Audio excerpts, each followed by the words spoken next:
예, 지금 이 시간 김종은 형제가 하나님 말씀 봉독하도록 하겠습니다.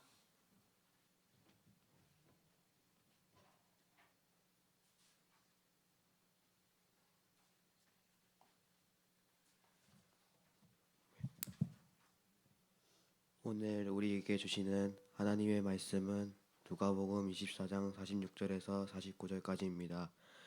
제가 하나님의 말씀을 봉독하겠습니다. 또 이르시되 이같이 그리스도가 고난을 받고 제3일에 죽은 자 가운데서 살아났과 또 그의 이름으로 죄사함을 받게 하는 회개가 예루살렘에서 시작하여 모든 족속에게 전파될 것이 기록되었으니 너희는 이 모든 일의 증인이라 볼지어다. 내가 내 아버지께서 약속한 것을 너희에게 보내리니 너희는 위로부터 능력으로 입혀질 때까지 이 성에 머물라 하시니라. 아멘.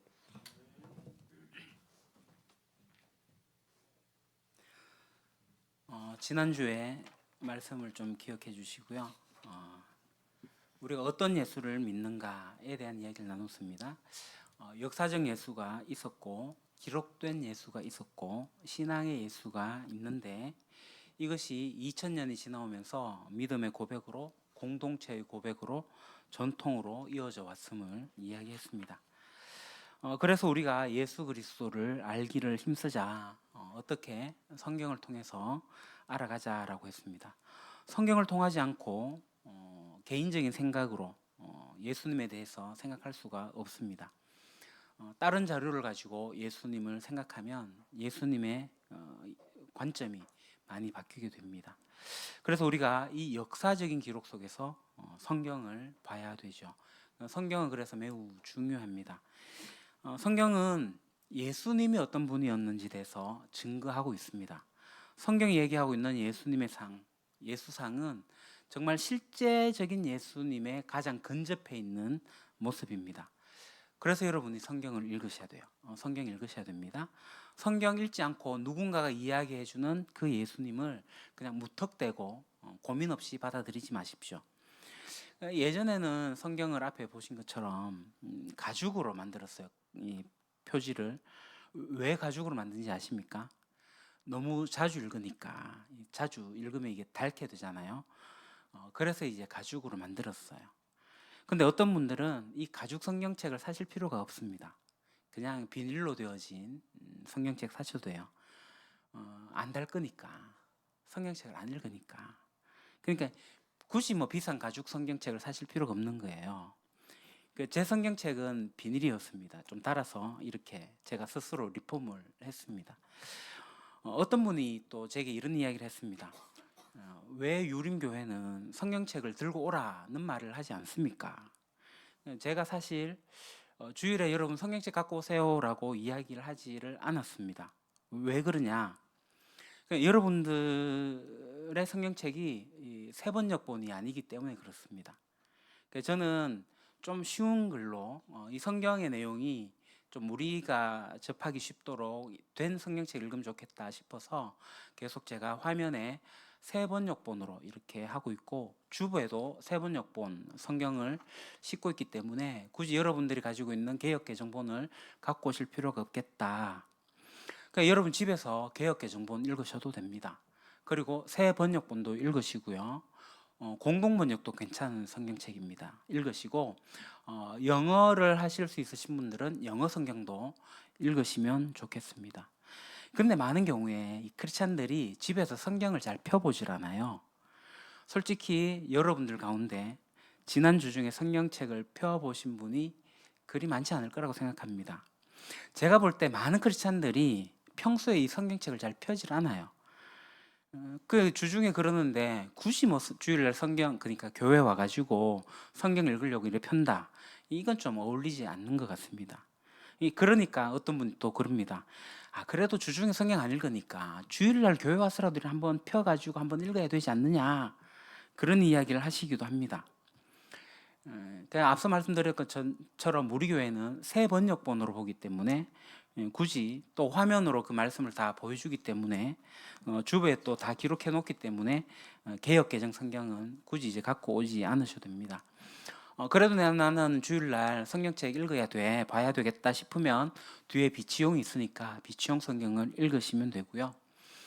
그리고 가능하면 여러분이 성경책을 새로 사야 되겠다 싶으면 새 번역본을 사시는 게 좋겠습니다. 그런데 최근에 대한성서공회에서 이 성경 번역을 또 업그레이드 했습니다. 그 새 한글 성경본이라고 새 한글 성경본이 나왔어요. 지금 신약 성경과 시편이 책으로 나와 있는데요. 지금 구약도 작업 중에 있습니다. 조만간 성경 전서가 새 한글 번역판으로 현대어에 맞는 그리고 히브리어 성경과 헬라어 성경에 맞추어서 잘 이렇게 이야기되고 있는 성경이 나올 거예요. 그때 나오게 되면 그 성경책을 여러분들이 사시면 좋겠습니다. 이 성경책 사는 것도 몇만 원씩 들잖아요. 그렇기 때문에 여하튼 성경책은 그러합니다. 성경책을 바꿔야 될 거예요. 우리가 개역 한글에서 지금 현재 개역 개정 4판으로 바뀌어졌고 이 개역 개정이 나중에 새 한글 성경으로 바뀌게 될 텐데 그때 이제 온 나라가 온 기독교가 성경을 바꾸자 할 때 그때 이제 아마 여러분들이 성경책을 바꾸셔도 될 것 같다. 그러나 이제 바꿔야 된다고 꼭 그렇게 하실 필요 없습니다. 굳이 돈 들이실 필요 없고요. 여하튼간에 우리는 주일에 이렇게 성경책이 없어도 괜찮다. 제가 이제 원하는 건 뭐냐면 이 주일에 오셔가지고 성경책을 읽는 게 그거는 뭐 형식적이잖아요. 그보다 성경 말씀을 화면을 보고 제 설교를 듣고 진지하게 고민하는 시간을 더 많이 가지면 좋겠다 그렇게 생각합니다. 그럼에도 불구하고 나는 성경책 들고 오겠다 말리지 않습니다. 갖고 오시는 거 칭찬합니다. 예. 그렇지만 수요 기도회, 수요 예배 때는 성경책이 있으면 좋겠어요. 수요일에 화면에 이제 본문도 비춰주고 있기는 하나 성경책이 있으면 좋겠습니다. 이 성경책을 너무나도 귀중하게 생각하시는데 좀 밑줄도 끄시고 형광펜으로 색칠도 좀 하시고 하셔도 됩니다. 풋노트에가 글씨 적으셔도 됩니다. 그래서 저는 수요 기도회 때는 성경책에다가 이렇게 좀 적어가면서 색칠도 하면서 이렇게 성경을 보면 참 좋겠다. 왜냐하면 우리가 그날은 성경 공부를 하는 날이기 때문에 그렇죠. 그리고 이제 토요 아침 예배를 하게 되면 그날은 화면에 성경 본문을 띄우지 않습니다. 성경책을 갖고 오셔야 되고요. 안 갖고 오시면 비치용이라도 갖고 오셔서 성경을 보셔야 되고 성경 구절이 적혀 있는 이제 매일 성경 성서 유니온 구절을 가지고 가니까 매일 성경 큐티책을 갖고 오셔도 토요 예배는 가능하겠습니다. 자, 그럼 이제 제가 이 성경에 대해서 얘기를 했는데 성경이 뭡니까? 성경은 예수님에 대해서 기록한 책입니다. 특별히 마태, 마가, 누가, 요한복음은 예수님에 대해서 정말 자세하게 기록해 둔 책인데요. 그거 읽으셔야지만 예수님을 알 수가 있습니다. 그런데 이제 지난주에 말씀드린 것처럼 AD 400년, AD 500년에 나온 자료를 가지고 만들어진, 그러니까 소설적 상상력으로 만들어진 그런 자료들로 되어진 것들은 읽지 마십시오. 자꾸 혼돈만 하게 만듭니다. 그거 읽으면 성경이 믿어지지가 않는 거예요. 그거 자꾸 보시면 성경을 못 보게 됩니다. 지난주에 말씀드렸듯이 어느 자료를 가지고 우리가 볼 것인가는 상식적으로 판단하시면 됩니다. 예수님이 돌아가시고 난 다음에 10년 내에 만들어진 그런 자료들을 가지고 쓴 것과 200년, 300년이 지나고 난 다음에 쓴 그런 책들과 어떻게 이게 신뢰를 할 수 있겠냐 이거죠. 상식적으로 봐도 성경을 보시는 게 맞습니다. 그러면 우리가 성경을 읽게 될 때 어떤 순서로 읽는 게 좋을까? 첫 번째 마가복음 읽으십시오. 우리가 지난달 사순절 기간 마가복음을 다 읽으셨는데요. 왜냐하면 복음서 중에 가장 먼저 쓰여진 책이니까 읽으시면 좋습니다. 그래서 예수님에 대해서 시간적인 흐름 순서들을 일단 먼저 익히고 난 다음에 그 다음에 요한복음을 읽으시길 바랍니다. 그 다음에 이제 마태복음, 그 다음에 누가복음. 그 누가복음은 사도행전과 연결이 됩니다.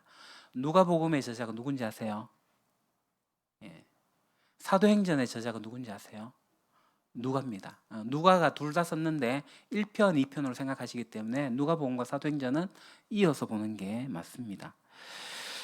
그래서 우리가 예수님을 알기 위해 가지고 요한복음을 읽으시는데 1년 동안에 한 30번 정도 읽으십시오. 많은 경우에 우리가 성경을 보는데 이게 단편적으로 이렇게 보는 게 아니라 보통 통독을 많이 하잖아요. 통독합시다. 성경을 읽으려고 하면은 우리나라가 성경 읽는 방법에 맥체인 성경 읽기라는 게 있어가지고 주로 보약 다려 먹듯이 그렇게 읽습니다. 이게 뭐냐 하면 보약을 하루 3번 먹잖아요. 그처럼 이 성경도 보약처럼 하루에 3번, 한 번씩, 한 장씩, 한 장씩 하루에 3장 이렇게 읽습니다. 그 내용이 뭔지는 모르겠지만 무작정 읽어내는 거예요. 그런 식으로 이제 보약 다리먹기식으로 성경을 읽게 되면은 어떻게 되냐면, 성경 읽게 될 때 창세기는 읽어지잖아요. 출애굽기도 그냥 읽어지는데 출애굽기 20장 넘어가면서부터 이상해지는 거예요. 이게 읽어지기 힘들어지기 시작합니다. 앞서 나왔던 내용 같기도 한데 반복되는 것 같기도 하고, 이렇게 율법이 나오거든요. 그러면서 레위기 넘어가면 이제 더 못 읽는 거예요. 레위기. 농담으로 하는 얘기가 내 위기다. 성경 읽기에 위기가 닥치는 거예요. 그럼 이제 덮어버리죠. 그러면서 어떻게 읽어요? 신약부터 읽어야 되겠다. 마태복음 1장을 딱 펴는데 족보부터 나오는 거예요. 사람 이름 모르는 이름이 쭉 나와. 그러면 또 힘들어지는 거죠. 그래서 성경 읽기 그러면 힘들어집니다.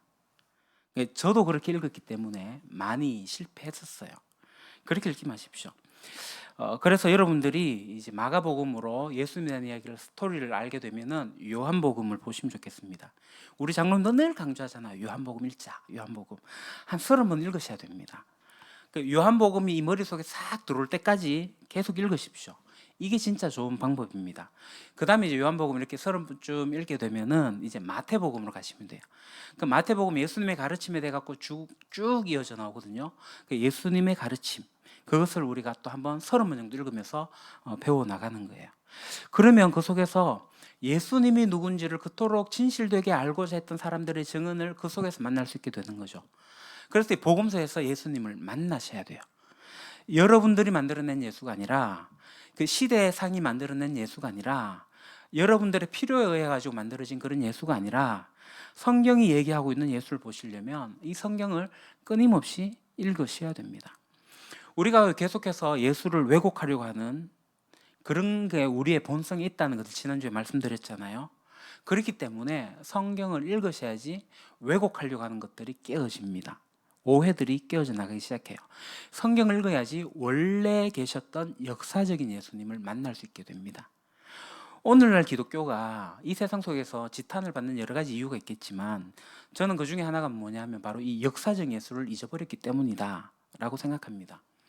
그냥 예수님을 들어서 풍월로 알게 될 경우에, 고민 없이 예수님을 받아들일 경우에, 예수님이 내 병을 고쳐주신다더라, 예수님이 내게 복을 주신다더라, 예수님이 나를 위로하신다더라, 그런 하나님으로만 받아들이고 있기 때문에 예수님에 대한 왜곡이 우리에게 들어와 있다는 거예요.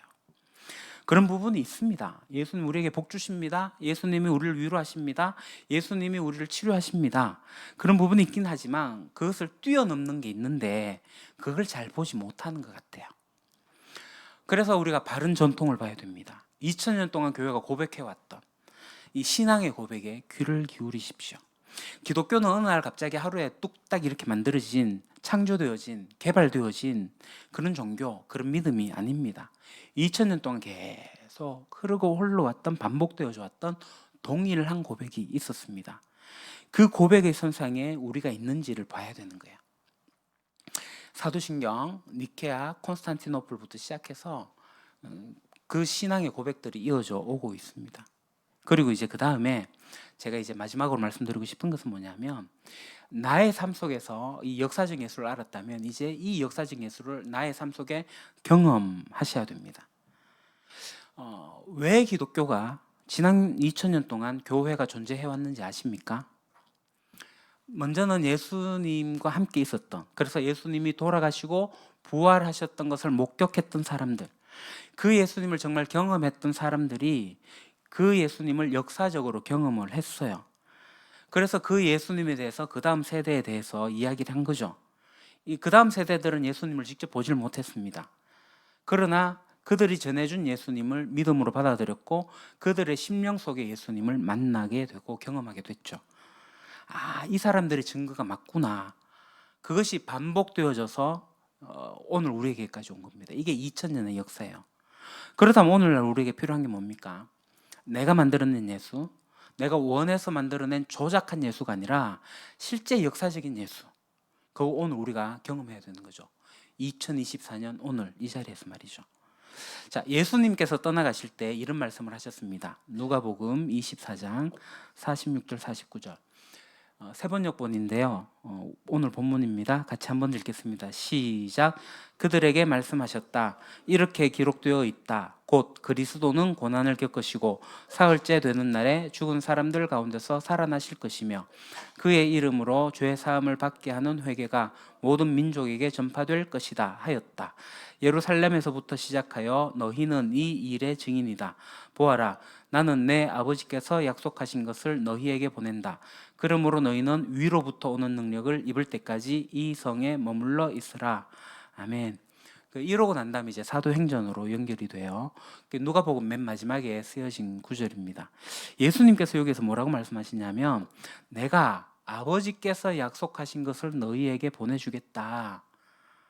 약속하신 게 뭐예요? 누구예요? 성령님이에요. 성령님. 나는 내 아버지, 그러니까 나는 이 역사적인 예수님이 나는 지금 이제 아버지께로 가지만 나의 영을 너희에게 보내주겠다. 다시 말해서 이 역사적 예수를 각 세대마다 무엇으로? 성령으로 경험하게 하겠다라는 겁니다. 실제로 그리스도인들은 지난 2000년 동안 이 예수님을 경험해 왔습니다. 그 역사적인 예수님을 자기 삶 속에 경험해 왔던 거죠. 실제로 그리스도인들에게 이게 없다면 그들의 신앙은 형식적이고 맹목적이고 명목적인, 그래서 영성이라는 것은 사라져버리고 그냥 종교성 껍데기만 남아있게 되겠죠. 그러나 실제로 기독교는 이 역사적 사실에 근거해서 그것이 성령으로 인해서 오늘날 우리에게 경험되어지는 종교입니다. 그래서 역사도 중요하고 이 성령님의 역사도 중요합니다. 여기서 말하는 역사와 성령의 역사는 조금 다릅니다. 그래서 이 기독교의 역사성은 그에게 중요합니다. 히스토리. 기독교가 역사적인 종교고 또 삶과 역사를 신앙 속에 포용하고 있기 때문에 기독교와 역사의 관계는 밀접한 상관관계에 있다. 이게 찰리 헤드슨이 얘기한 얘기인데요. 기독교는 역사적인 종교입니다. 기독교는 계속해서 하나님이 역사 속에서 개입하셨고 일하셨다라는 얘기를 하고 있어요. 그래서 이 역사와 기독교는 매우 밀접한 관계에 있습니다. 그래서 기독교는 상상력을 만들어진 신화가 아닙니다. 인간들을 꾸며낸 이야기가 아닙니다. 실제로 역사 속에서 일어난 일입니다. 그렇기 때문에 그 자료들의, 그러니까 역사적 신빙성을 그릇된 것이라고 이를 판명하게 될 경우에, 그러니까 성경에 쓰여진 것이 사실이 아니다라는 판명이 나게 되면 기독교는 가짜죠. 이게 역사적 사실이 아닙니다. 그러니까 이 성경에 대한 신뢰도가 없다라고 판명이 되게 되면요, 그것으로 즉시 이 성경이 우리에게 요구하고 있는 내용들을 다 잃어버리게 돼요. 그러니까 이 성경이 우리에게 이렇게 살아라, 저렇게 살아라, 십자가 져라, 희생해라, 이런 이야기를 하는 거 굳이 받아들일 필요가 없는 거예요.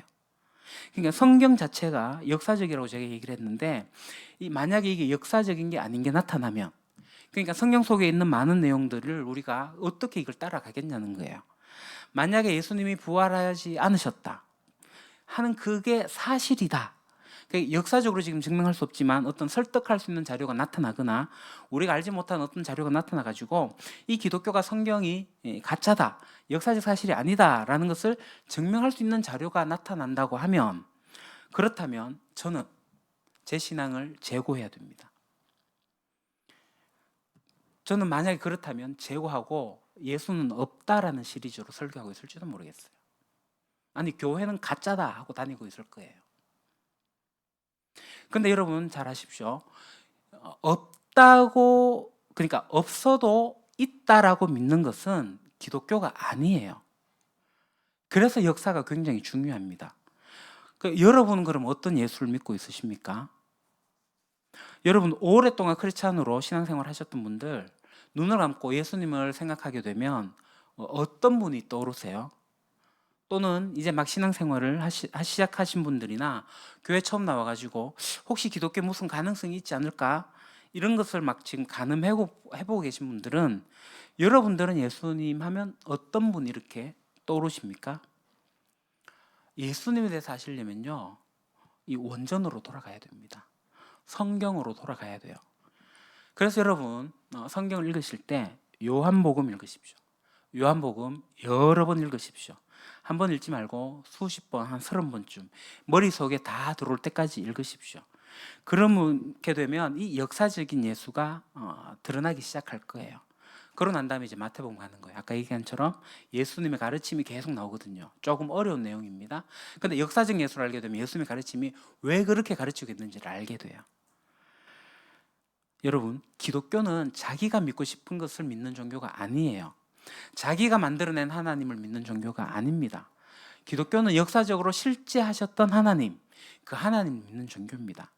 C.S. 루이스가 쓴 책입니다. 스크루테이프 편지라는 책인데, 이 스크루테이프가 악마의 원조격, 그냥 사탄격에 속합니다. 이게 조카에게 이제 편지를 보내는데, 이제 조카 악마에게요.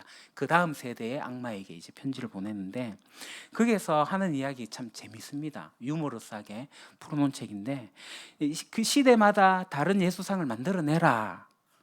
이게 예수다, 이게 예수다. 그러면서 30년마다 예수상을 만들어내자. 뭐 이런 식의 내용이 적혀 있어요. 그러니까 1961년도에 서예진 책을 보게 되면 마르크스적인 예수상을 만들어내자. 그런 상상력을 가지고 C.S. 루이스가 글을 썼습니다. 실제로 그 시대마다 새로운 예수상이 나와요. 불교적인 예수상도 만들으시고요. 다음 세대 되면 또 다른 예수상이 나올 거예요.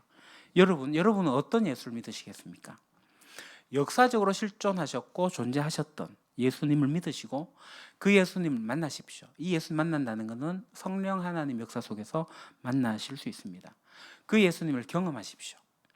진리 영이신 성령님께서 오셔서 우리에게 진리를 알게 하십니다. 그 진리 가운데서 우리를 자유하게 하십니다. 오늘 우리가 시작 전에 부르고 또 결단의 고백으로 부를 찬송이 예수 그 이름이라는 찬양입니다.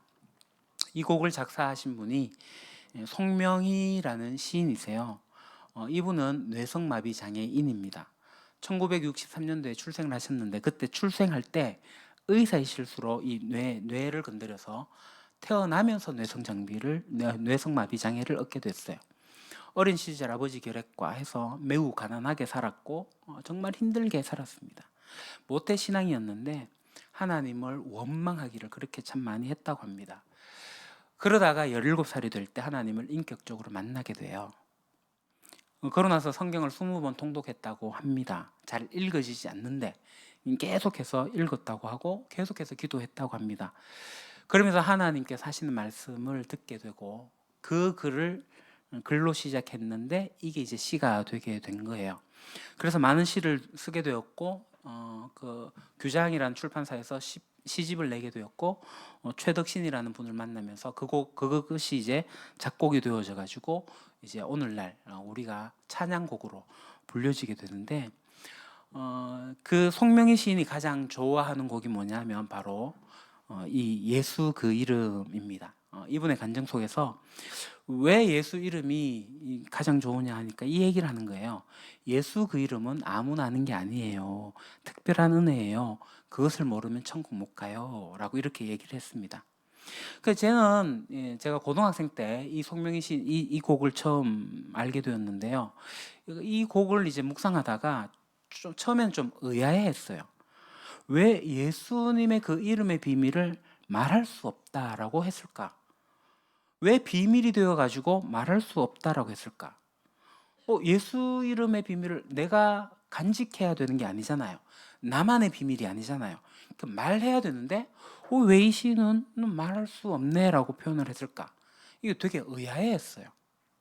그러다가 제가 이제 예수님을 알아가면 알아갈수록 이 예수님의 이름에 있는 그 비밀을, 예수님의 이름에 있는 그 사랑을 저도 알게 되기 시작하면서 이거 다 표현할 수 없구나. 내 머리로 내 입으로 어떻게 내가 설명해낼 수가 없구나. 예수님의 그 풍부함을 내가 다 이야기할 수 없구나. 예수님의 그 비밀을 내가 말할 수 없구나 라고 됐어요.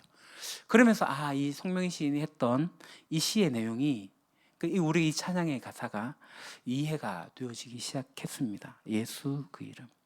여러분, 성경을 통해서 예수님을 알아가시고 진리의 영이신 성령님을 통해 가지고 예수님을 알아갈 수 있기를 축복합니다. 기도하겠습니다. 하나님은 철저하게 우리의 도구가 되실 것을 거부하십니다. 아니, 본질적으로 하나님은 우리의 도구가 되실 수 없으신 분입니다. 하나님은 크신 하나님이십니다. 하나님, 저희가 하나님을 바로 알고 바로 믿게 될 수 있기를 원합니다. 저에게 그래서 성경이 있다는 것이 너무나도 다행한 일이고 감사한 일입니다. 감사합니다. 만약에 성경이 없었다면 하늘에서 우리가 더도 말 수도 없을 터인데 이 성경을 통해서 하나님께서 당신이 누구인지를 우리에게 보여주셔서 정말 감사를 드립니다. 예수님으로 이 땅에 오셔서 보여주신 것도 감사하고 그것이 기록되어져서 2000년 동안 우리의 손에 들려지게 된 것도 감사를 드립니다. 우리가 이 성경을 통해서 하나님을 진실되게 알아갈 수 있도록 하시고 알아가는 가운데 성령 하나님으로 인해서 우리가 예수님을 경험할 수 있도록 하여 주십시오. 성령 하나님께서 우리 모든 사람들에게 함께하여 주옵소서. 예수님의 이름으로 기도합니다. 아멘.